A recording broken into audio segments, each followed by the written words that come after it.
Terminals here are where our wires from our angle sensor and load link come in.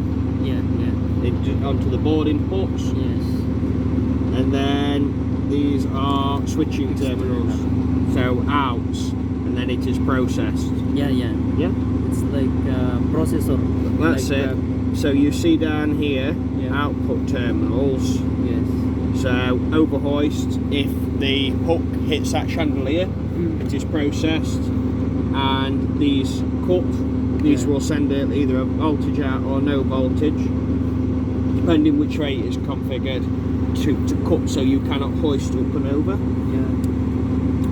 And then the cut out terminals. Output terminals. Yeah, cut out terminals. So these allow prevention of, say, jibbing further out with a heavy weight on, or hoisting up. It will cut out. Yes, but it will only let you return to safety.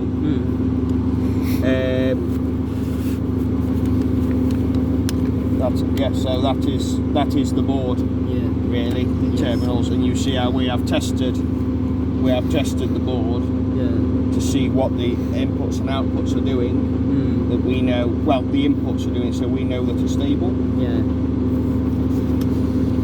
So the problem is the board. Yes, because we have good input, but output we are not getting much of. You see, We have input. we have stable inputs. Yes.